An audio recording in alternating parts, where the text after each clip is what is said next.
प्रिय दर्शकों, नमस्कार। आज आप सभी के समक्ष एक जातक की जन्म कुंडली लेकर मैं उपस्थित हुआ हूं। आप इनकी जन्म की डिटेल से देख पा रहे हैं। इनकी जन्म की डिटेल से है 24 अगस्त 1995। समय है शाम के 6:18। जन्म स्थान है मांडी, हिमाचल प्रदेश का इनका जन्म है। इस आधार पर इनकी आप कुंडली बनाएंगे तो कुंडली बनेगी मकर लग्न की और राशि बनेगी कर्क राशि। मकर और कर्क दोनों का प्रभाव देखा जाए आमने सामने की राशियां है, लेकिन दोनों में ही विचार करने का गुण ज्यादा है। मकर जरूर शनि की राशि होने से कुछ स्थिरता है, लेकिन इसमें भी 70% जल होने के कारण ये जल तत्वीय राशि के प्रभाव में आ जाती है। और इनके जीवन में आपको ये देखने को मिलेगा कि बहुत अधिक ये कल्पना करे, बहुत अधिक ये बातें सोचे, या मन में परिवर्तन बहुत चलते रहे और कार्य भी इसी तरह का रहे इनका, जिसके चलते मतलब कुछ या तो यात्रा करनी पड़े या दूर स्थानों से जुड़ना पड़े, इस तरह की बातें कई बार बढ़ जाती है। आप जब भी देखते हैं कि मकर लग्न है तो व्यक्ति के मन में अधिक सोचने का विचार रहता है, व्यक्ति एक प्रकार से अध्ययनशील रहता है, लेकिन कई बार शनि का गुण होने से एकांत प्रिय स्वभाव में आ सकता है व्यक्ति अपने आप में रहना चाहे, अपने आप में काम करना चाहे, उस तरह की बातें आ सकती है। बाकी अच्छी बात यह है कि यहाँ पर देखो, मकर लग्न का स्वामी शनि अपनी ही राशि में कुंडली के द्वितीय भाव में विराजित है। और अगर आप देखेंगे तो जब लग्न का स्वामी अपनी ही राशि में विराजित हो जाता है तो ये लग्न को बल प्रदान करता है। लग्नेश का दूसरे भाव में होना धन के लिए, सुखों के लिए, ऐसा व्यक्ति कुटुंबी जनों के लिए भी अच्छा अपनी तरफ से कर देता है, उनके लिए भी अच्छी स्थिति बना ही देता है। ये जरूर है कि शनि कई बार दूसरे भाव में हो तो जन्म स्थान से दूर ले जाता है, घर परिवार से दूर रखकर कार्य करवाता है, या जन्म स्थान घर परिवार से दूर ले जाकर कई नए स्थान पर व्यक्ति को जोड़ देता है। यहाँ केतु भी आप जानते हैं, चतुर्थ भाव का केतु भी घर परिवार से दूर रखने का कार्य दर्शाता है। चतुर्थ भाव में वैसे बैठा हुआ केतु, जिस पर शनि की दृष्टि आ रही है, अधिक सोचना, चिंता करने वाला प्रभाव देता है, मन में बेचैनी दर्शाता है। हालांकि एक बात है कि शनि यहाँ पर किसी भी चीज को गहराई तक सीखने वाला स्वभाव देंगे। अगर व्यक्ति सीखने पर ध्यान दे अपने विषय में, या कोई नई फील्ड में व्यक्ति का रुचि रहे, व्यक्ति उसमें ज्ञान अर्जित करना चाहे, तो निश्चित रूप से कहा जा सकता है कि शनि केतु का जो प्रभाव चतुर्थ भाव में आ रहा है, ये पॉजिटिव हो जाएगा, नेगेटिव नहीं रहेगा। हालांकि ये केतु दर्शाता है व्यक्ति को दूर स्थानों से जोड़ता है, कहीं दूर ले जाता है, ऐसा प्रभाव आप देख सकते हैं।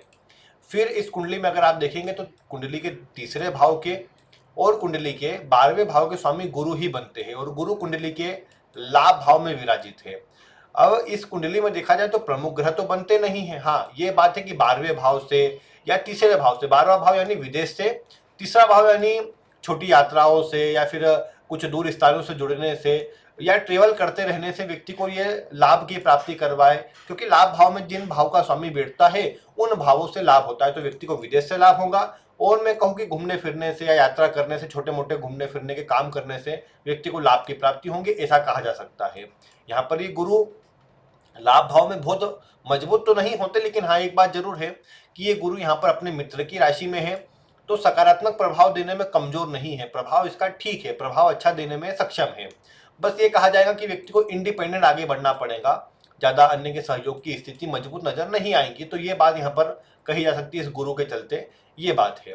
फिर इसके बाद ये गुरु हालांकि जहां देखते हैं, जैसे कुंडली के तीसरे भाव को, पंचम भाव को, सातवें भाव को, इनको जरूर शुभ करने का कार्य करेंगे, इनको जरूर मजबूत करने का काम करेंगे, तो व्यक्ति के लिए ये बात अच्छी है कि कम से कम इसमें प्रभाव इसका अच्छा मिलेगा। ये जो दृष्टि है गुरु की तीनों भावों पर, ये व्यक्ति को सकारात्मक परिणाम देंगी। जैसे तीसरे पर दृष्टि है तो व्यक्ति अगर कुछ घूमता फिरता है तो उसको पॉजिटिव रहेगा, नए लोगों से जुड़ने का अवसर मिलेगा। हॉबी वगैरह व्यक्ति अगर उसमें भी जुड़ा रहे, उसमें पेशन ले अपना, तो थोड़ा अच्छा प्रभाव मिल जाता है। पंचम पर दृष्टि होने से व्यक्ति को अच्छी सीख, अच्छी सलाह, अच्छे कार्यों में जोड़कर रखता है, या और अच्छे कार्य से व्यक्ति अपने बल पर अच्छा नाम अर्जित कर पाता है, और ये नाम सम्मान गुरु पंचम को देखकर अच्छा प्रदान करता है। सप्तम पर दृष्टि है तो पार्टनरशिप के लिए तो मैं नहीं कहूंगा, चंद्रमा है यहाँ पर, लेकिन व्यक्ति अगर किसी नए व्यक्ति से जुड़ता भी है तो कम से कम व्यक्ति को नुकसान नहीं करने देते, ये गुरु मतलब नुकसान नहीं करवाने देते, प्रभाव सकारात्मक दे ही देते, तो वो एक बचाव हो जाता है ऐसे व्यक्ति का। ये बात आप यहाँ पर कह सकते हैं, जो कि एक मतलब अच्छी स्थिति है। फिर इसके बाद यहाँ पर मैं कहूँगा कि ये प्रभाव मतलब पॉजिटिव है, अच्छा है, कोई दिक्कत की बात यहाँ पर नहीं है। अब इसके बाद अगर मैं यहाँ पर कहूँ तो इस कुंडली में आप देख पा रहे हैं कि कुंडली के चतुर्थ का और लाभ का स्वामी मंगल बनता है। दोनों का स्वामी होकर कुंडली के भाग्य भाव में है, एक प्रकार से तो अच्छा है ये कि चतुर का स्वामी भाग्य भाव में, लाभ का स्वामी भाग्य भाव में, लेकिन विचार करिए कन्या राशि में है, मंगल का कन्या राशि में जाना चतुर्थ का स्वामी होकर के ये इस बात को दर्शाता है कि चतुर्थ भाव घर का है, जमीन का है, गाड़ी का है, सुखों का है। तो सुखों को लेकर के व्यक्ति का विवाद हो सकता है अपने, मतलब मैं कहूँ कि उच्च अधिकारियों से, पिता से, बड़े लोगों से व्यक्ति का विवाद हो सकता है, ये संभव है। क्योंकि कन्या राशि का जो प्रभाव है, कन्या राशि दर्शाती है आपके, मतलब छठे भाव की राशि है, विवाद को, डिस्प्यूट को जन्म देती है ये राशि। मंगल जैसा ग्रह बैठ जाए तो जमीन से जुड़ा विवाद होने की संभावना रहती है। या ये चूंकि नवम भाव में है तो पिता के जीवन में ऐसा हुआ हो कि व्यक्ति के पिता ने, मतलब पिता का अपने भाइयों से या घर परिवार में कुटुंबी जनों से पैतृक संपत्ति को लेकर विवाद हुआ हो पिता का, ये बात यहाँ पर कही जा सकती है, और जिसका असर व्यक्ति के जीवन पर भी आया हो, ये बात संभव है यहाँ पर। बाकी चूंकि नवम में है तो इस तरह की बातें संभव है। बाकी ये दर्शाता है कि जमीन वगैरह में विवाद हो सकते हैं, इसलिए व्यक्ति जमीन वगैरह से जुड़ा जो भी काम करे, कुछ नया लेना हो तो अच्छे विश्वसनीय व्यक्ति से ले, किसी नए व्यक्ति की तरफ न जाए, ताकि कोई प्रॉब्लम वाली स्थिति देखने को न मिल पाए।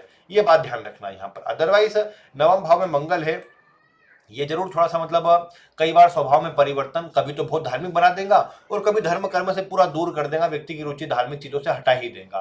तो ये दोनों प्रभाव मंगल में आते हैं। लेकिन खैर कार्य के लिए मंगल खराब नहीं है, व्यक्ति को ये भाग्यशाली बैठे बिठाए नहीं बनाता। मतलब ये मंगल का प्रभाव जब भाग्य भाव में हो तो व्यक्ति अपने भाग्य के भरोसे बैठने की अपेक्षा अपने हाथ से भाग्य लिखने पर विश्वास करता है।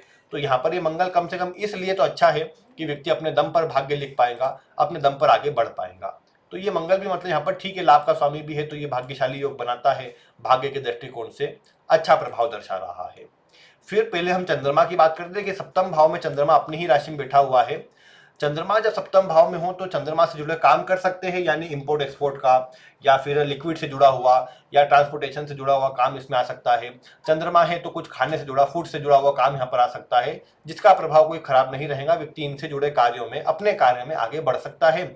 और चंद्रमा चूंकि पत्नी को दर्शाता है, कई बार सप्तम भाव में जब चंद्रमा होता है तो थोड़ा सा मतलब जीवन साथी का स्वभाव जो होता है चंचल होता है, और कभी मतलब बहुत अधिक बोलने वाला या बहुत अधिक मतलब चंद्रमा जैसा ग्रह तो मन जीवन साथी का एक स्थिर नहीं रहेगा। जीवन साथी या हालांकि इनके स्वभाव में भी आप देखेंगे कि इनका स्वयं का स्वभाव भी बहुत स्थिर तो नहीं होगा, लेकिन ये मैं कह सकता हूँ कि जो चंद्रमा का असर है यहाँ पर, ये व्यक्ति को स्वयं को भी अच्छा परिणाम देता है कि व्यक्ति का स्वभाव जिस तरह का हो, जीवन साथी के गुण भी कई बार उस तरह के मिल जाते हैं।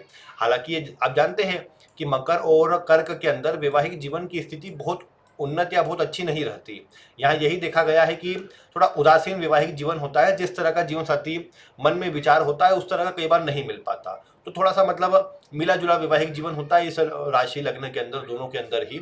तो व्यक्ति को ये प्रभाव तो थोड़ा नेगेटिव मिलता है वैवाहिक जीवन के लिए। फिर अश्लेषा नक्षत्र भी है, तो अश्लेषा नक्षत्र होने से भी मतलब थोड़ा सा जो परिणाम है वो कमजोर ही मिलता देखा गया है। यहाँ पर मतलब स्थिति जो है थोड़ी सी वीक ही प्राप्त होती देखी गई है। तो विवाह मतलब थोड़ा व्यक्ति को देखभाल करना चाहिए, बस गुरु की दृष्टि तो बचाव है यहाँ पर, ये मैं कह सकता हूँ कि उतना नेगेटिव प्रभाव में बात जा नहीं रही। हाँ ये है कि व्यक्ति का मन ही थोड़ा व्यक्ति मूढ़ ही हो जाए कि चलो मतलब व्यक्ति का मन कभी करे कि विवाह करना है, कभी व्यक्ति स्वयं टाले कि चलो अभी कोई इतनी स्थिति नहीं है, देखेंगे बाद में करेंगे, या फिर और पहले अपने करियर को कुछ कर लो या फिर उसके बाद करेंगे, उस तरह की बात बढ़ सकती है। और क्योंकि आप जानते हैं ना कि विवाह के लिए अगर मैं नवमांश के लग्न को देखूं तो उसका स्वामी सूर्य है लाभ भाव में, लेकिन वहाँ शनि भी है, शुक्र भी है। हालांकि शनि है सप्तम का स्वामी है, तो ये दर्शा तो रहा है कि विवाह तो करवाएगा, लेकिन बस वही बात है कि थोड़ा सा यहाँ पर व्यक्ति थोड़ा मूढ़ी या थोड़ा डिले विले करने वाला हो जाता है, जो बात यहाँ पर आ सकती है। बाकी अदरवाइज यहाँ पर चंद्रमा है तो थोड़ा सा फिर भी देखकर विवाह करना, क्या देखकर कि कम से कम जीवन साथी का स्वभाव जो हो वो चंचल तो होगा, लेकिन बहुत अधिक मतलब ऐसा ना हो कि जो दोनों का प्रभाव अलग अलग नजर आए। थोड़ा स्थिति, हालांकि दशा ठीक है लेकिन थोड़ी स्थिति कुंडली से मैच हो जाएंगी तो प्रभाव और अच्छा मिल जाएगा, कोई खराबी देखने को नहीं मिलेगी। क्योंकि यहाँ पर क्या है ना, देखो ये पहले से भाव सप्तम भाव एक पुरुष की कुंडली में स्त्री का भाव है और चंद्रमा एक और स्त्री वाला ग्रह है, तो दो स्त्री वाला प्रभाव जब सप्तम में आता है ना तो विवाह के लिए खराब रहता है। इसीलिए यहाँ पर विवाह देखकर करना जरूरी रहेगा, जो अच्छा रहेगा उसका ध्यान रखा जाए तो ठीक रहेगी यहाँ स्थिति, नहीं तो फिर वो व्यक्ति को भटकाने का काम करता है। पंचम का स्वामी भी यहाँ पर शुक्र बनता है जो कुंडली के अष्टम भाव में है। पंचम का स्वामी अष्टम में हो तो भी व्यक्ति के कई बार गुप्त संबंध बनते देखे गए हैं। हालांकि यहाँ चंद्रमा से कोई मंगल का कनेक्शन नहीं आता, लेकिन फिर भी ये शुक्र यहाँ पर प्रभाव दर्शा रहा है इस तरह का। और नवमांश में क्या है ना, ये शुक्र फिर भी सूर्य शनि के साथ में है, तो खराब योग है व्यक्ति के लिए। शनि की दृष्टि यहाँ पर भी शुक्र के साथ में है, शुक्र पीड़ित होता है इससे, मतलब एक तो होना शुक्र कमजोर होना, अष्टम में मैंने कहा शुक्र खराब नहीं होता है, अष्टम का शुक्र अपना अच्छा प्रभाव देता है, व्यक्ति को भाग्यशाली बनाता है, अपने काम में आगे बढ़ाता है, भाग्य की स्थिति को मजबूत करता है, पिता के लिए अच्छा होता है। तो ये शुक्र का प्रभाव खराब नहीं है। यहाँ पर खराब क्या है, खराब ये हो गया कि यहाँ पर शनि की दृष्टि आती है, सूर्य के साथ में 1 डिग्री से भी कम के अंतराल पर ये यहाँ पर शुक्र बैठा हुआ है। इससे शुक्र की एनर्जी कमजोर होती है, इससे शुक्र पीड़ित होता है, और वो पीड़ित शुक्र फिर कई बार व्यक्ति को गलत मार्ग की ओर ले आने का काम कर देता है। हालांकि ये शुक्र पंचम का स्वामी है, पंचम का स्वामी अष्टम में हो तो रिसर्च के लिए, किसी चीज को गहराई तक सीखना पढ़ना उसके लिए अच्छा रहता है। हालांकि पढ़ाई से जुड़ा काम नहीं करवाता, लेकिन कुछ न कुछ सीखना पढ़ना व्यक्ति के स्वभाव में रहे तो व्यक्ति को शुक्र अच्छा परिणाम देता है। दशम का स्वामी अष्टम में है तो ये भी विदेश से जोड़ता है, विदेश से जोड़कर कार्य करवाता है। कई बार देखा गया कि व्यक्ति दूर स्थानों पर चले जाता है, कई बार विदेश भी चले जाता है, उसकी भी संभावना बनती है यहाँ पर। तो व्यक्ति अगर विदेश से जुड़कर काम करता है, विदेश जाता है तो कोई खराब नहीं रहता, प्रभाव अच्छा मिलता है। यहाँ पर अष्टम का स्वामी अष्टम में ही है, जो भी विदेश में बसने के योग को बढ़ावा देता है, तो ये कोई खराबी वाला प्रभाव नहीं है। व्यक्ति अगर विदेश से जुड़ना चाहे जुड़ सकता है, क्योंकि यूं भी जन्म स्थान से दूर तो रहना ही है, उसके तो कई योग दर्शा रहे हैं। तो वो अगर व्यक्ति विदेश में चले जाए तो कोई आश्चर्य भी नहीं और कोई खराबी वाला प्रभाव भी नहीं, बल्कि प्रभाव और मजबूत हो जाएगा और अधिक शुभ हो जाएगा ऐसे में। फिर यहाँ आप देखेंगे बुध भी यहीं पर है, बुध इस कुंडली में भाग्य का स्वामी है, भाग्य का स्वामी कुंडली के अष्टम में हो तो एक बात का ध्यान रखना चाहिए, कोई भी काम को बीच में नहीं छोड़ना चाहिए।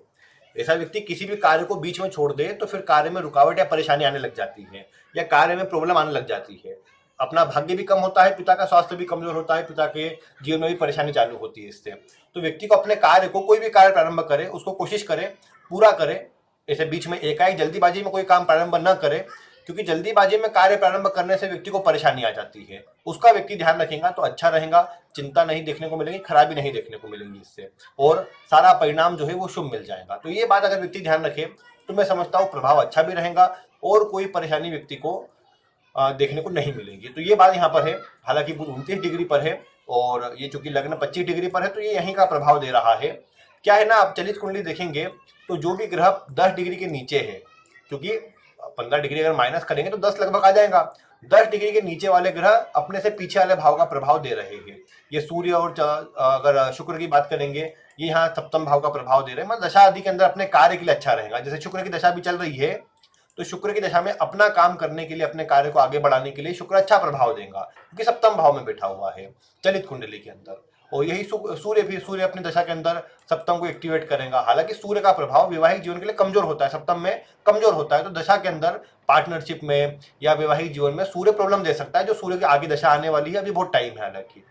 फिर इसके बाद अगर आप देखेंगे तो ये राहु केतु, राहु यहाँ पर आप देखेंगे कुंडली के नवम में जाएगा और ये केतु यहाँ पर तीसरे भाव में जाएगा। आप केतु और राहु की बात करेंगे तो देखो, राहु यहाँ पर जाने से मंगल के प्रभाव में आ जाएगा, साथ में आ जाएगा, जिसके चलते ये बात आ जाएंगी कि ऐसे व्यक्ति को जीवन काल में मतलब पिता का सहयोग कम मिले, पिता के जीवन में भी संघर्ष रहे, उनको मतलब अन्य लोगों ने अधिक ठगा हो, लूटा हो, क्योंकि राहु और मंगल का प्रभाव नवम में है।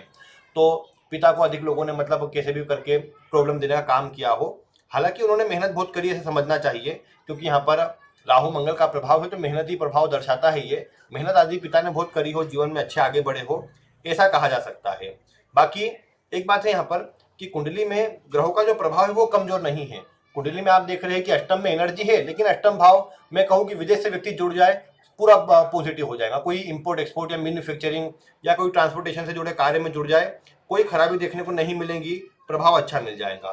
तो इसलिए मतलब व्यक्ति को ध्यान भी रखना कि कोई ऐसे कार्य में जुड़ जाए, बस फिर देखने को यही मिलेगा कि जो स्थिति है बहुत अच्छी प्राप्त हो जाएंगी, कोई खराबी देखने को नहीं मिलेगी। और राहु भी फिर आप देख रहे हैं कि कुंडली के दशम भाव में है, तो राहु दशम में हो तो वैसे तो ऐसे व्यक्ति के सुनने के लिए, उसको तारीफ अच्छी लगे, उसको सुनाने के लिए अगर आप कहना चाहे तो कहा जाता है कि राहु जिसके 10 में होता है दुनिया उसके बस में होती है, लेकिन वास्तविकता में ऐसा कुछ नहीं है। राहु जहां होता है दशम भाव में तो व्यक्ति को मेहनत करवाता है, ज्यादा संघर्ष करवाता है, और व्यक्ति मेहनत से पीछे हटे तो प्रॉब्लम आती है। लेकिन राहु अगर कुंडली के दशम में है तो ये दर्शाता है कि व्यक्ति विदेश से जुड़ जाए तो अच्छा सफल हो सकता है। विदेश में जाने पर व्यक्ति को सफलता भी मिलती है, उन्नति मिलती है, और जीवन काल में व्यक्ति बहुत अच्छा आगे बढ़ पाता है। तो ये बातें यहाँ पर राहु के चलते। अब यहाँ बार बार विदेश क्यों बोल रहा हूं मैं, उसका एक कारण ये भी है। मैं आपको यहाँ पर दशमांश कुंडली दर्शाता हूँ। ये दशमांश कुंडली है जातक की। दशमांश में केतु बुध है, ऐसा व्यक्ति स्वयं का अकेला काम न करे, कभी भी इंडिपेंडेंट अकेला काम करेगा, व्यापार करे भले, लेकिन अपना काम कभी ना करे। स्वयं का जब अकेले का नाम होगा या स्वयं का काम होगा तो व्यक्ति को परेशानी मिलेगी, और व्यक्ति को देखने को मिलेगा कि फिर वो कार्य बंद करना पड़ जाए या उसको समाप्त करना पड़ जाए। हाँ, किसी अन्य को घर में जोड़ कर रखे, पत्नी को जोड़े या फिर अपने घर परिवार में अन्य लोगों को जोड़े, तो व्यक्ति के लिए अच्छा रहेगा, कोई खराबी देखने को नहीं मिलेगी। क्योंकि केतु लग्न में हो जाए ना दशमांश के, तो फिर अपने कार्य में प्रॉब्लम देता है, रुकावटें देता है। और बुध हालांकि तो सपोर्ट कर रहा है कि अपना काम कर ले व्यक्ति, लेकिन यही मैं कहूंगा कि यहाँ पर व्यक्ति को कोशिश ये करनी है कि अच्छा परिणाम लेने के लिए अगर घर परिवार के किसी व्यक्ति को साथ में जोड़ लेगा तो बहुत बढ़िया रहेगा। बाकी दशम में मंगल है, ये मंगल सप्तम का स्वामी है, तो अपना काम करवा रहा है, परिवर्तन है यहाँ पर, जो अच्छी बात है।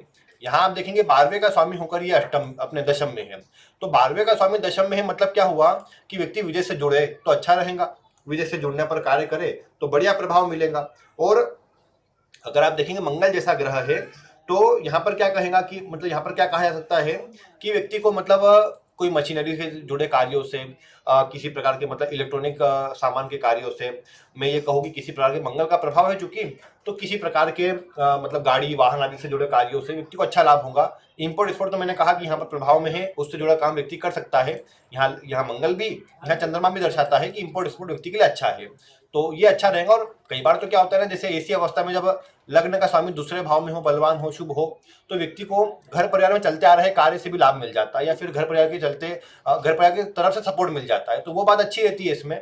मतलब ये मैं कहूँगा कि प्रभाव ठीक है, बस व्यक्ति को चाहिए किसी घर परिवार के व्यक्ति को जोड़कर रखे ताकि कोई खराब प्रभाव प्राप्त न हो पाए।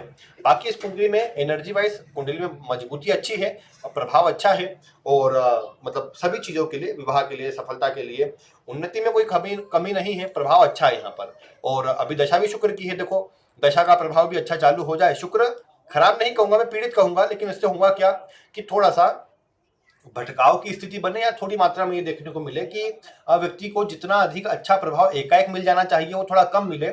शुक्र को सूर्य ने अस्त किया है, सूर्य कुंडली के अष्टम का स्वामी है। अष्टम का स्वामी जब भी आप देखते हैं कि शुक्र को या किसी ग्रह को अस्त करे, तो व्यक्ति की चिंता ही कई बार उसे रोकती है, या कई बार व्यक्ति को ऐसे स्थिति के लिए एक काम करना चाहिए कि अपने पूर्वजों के लिए दान करना चाहिए। अष्टम भाव में बैठा जो ग्रह है, जो भी यहाँ तो 3 ग्रह है अच्छे, कोई खराब प्रभाव नहीं देंगे, विदेश में ले जाएंगे व्यक्ति को, लेकिन व्यक्ति को अच्छा प्रभाव लेने के लिए अपने पूर्वजों के लिए दान करना चाहिए।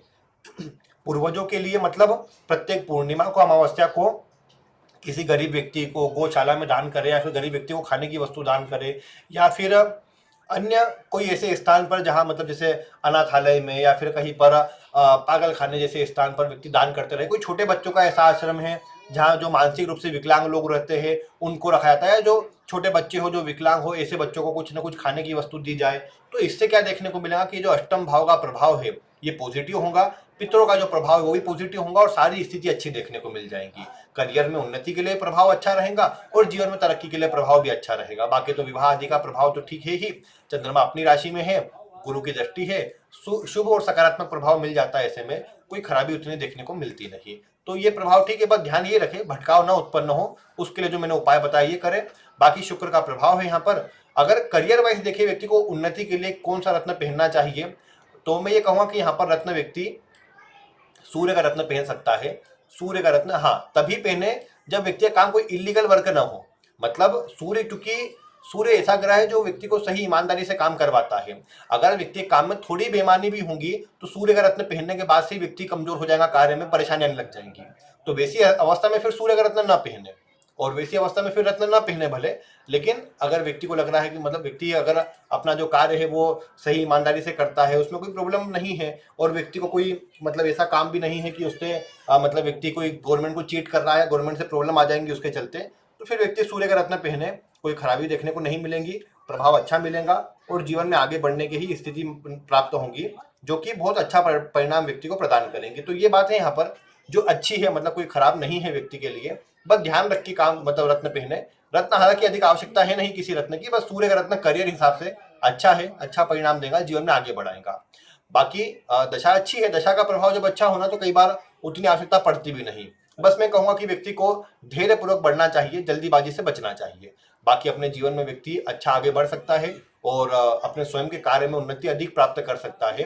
तो इसलिए व्यक्ति वह स्थिर रूप में आगे बढ़े। अब स्वास्थ्य की बात करेंगे, देखिए शनि कुंडली के दूसरे भाव में है। शनि वैसे शनि के लग्न में एक समस्या क्या है, व्यक्ति अपने स्वास्थ्य के लिए थोड़ा लापरवाह हो जाता है। जैसे ये ग्रह अष्टम में, तो क्या करेंगे कि व्यक्ति अपने थोड़ा अगर खान पान का ध्यान सही ना रखे तो पेट की समस्या अधिक प्रदान करते हैं ये ग्रह। पेट में दिक्कत होना, पेट के रोग होना, ये बात यहाँ पर अधिक देखी भी गई है, तो ये बात यहाँ देखी जा सकती है। तो व्यक्ति को अपने खान पान का ध्यान रखना है मेनली। तो शुक्र कई बार कमजोर हो तो आंखों में समस्या होने की संभावना बन सकती है। हालांकि इतना पीड़ित नहीं है शुक्र, क्योंकि दृष्टि भी लग्नेश की है जो भी बचाव करती है अधिकतर, तो इसलिए खराब नहीं कहूंगा उतना अधिक। लेकिन हाँ, ये बात है कि शुक्र के चलते आंखों की समस्या आती है, गुप्तांगों की समस्या आती है, यूरिनरी प्रॉब्लम, या फिर शनि की दृष्टि हो जाने से ये देखा जाए कि ये संतान में विलंब उत्पन्न करे, संतान में डिले करे, ऐसा प्रभाव देखा जा सकता है। बाकी मैं ये कहूंगा कि इस कुंडली के आधार पर व्यक्ति अपने जीवन काल में सफलता तो अच्छी अर्जित कर सकता है। अष्टम में बैठे हुए ग्रह ये देखा गया है कि व्यक्ति को अच्छी उन्नति देते हैं जब बलवान नजर आ रहे हो। जैसे अष्टम का स्वामी अष्टम में है तो बलवान हो गई है, तो यहाँ पर प्रभाव यही कहा जाएगा कि ग्रहों का प्रभाव अच्छा मिलेगा। व्यक्ति सूर्य का रत्न पहन सकता है केवल एक, बाकी अन्य कोई रत्न की आवश्यकता है नहीं। बाकी प्रभाव यहाँ पर ठीक है, अच्छा है, और व्यक्ति की दशा भी अच्छी है तो प्रभाव अच्छा मिल जाएगा। बाकी प्रिय दर्शकों, अगर आप इनके विषय में कुछ बताना चाहते हैं तो आपका स्वागत है। आप वीडियो में कमेंट करके अवश्य बता सकते हैं। अगर मानसिक चिंता तनाव अधिक रहता हो तो व्यक्ति चांदी की चेन पहन के रखे। उससे क्या होगा कि व्यक्ति कम से कम अपने कार्य में भी स्थिर हो पाएगा, थोड़ा आगे बढ़ पाएगा और अच्छी तरीके से। तो ये कुछ काम कर ले। बाकी जब तक शनि अभी कुंभ में है तब तक थोड़ा धीमा प्रभाव है, क्योंकि शनि का गोचर जब शनि पर से होता है तो इसे ज्योतिष शास्त्र में कमजोर माना गया है, कार्य के लिए भी थोड़ा सा वीक माना गया है। तो अगले साल के मार्च तक, या अभी पिछले 2 वर्ष से यानी जनवरी 2023 से शनि का जो गोचर है यहीं पर चल रहा है कुंभ राशि में।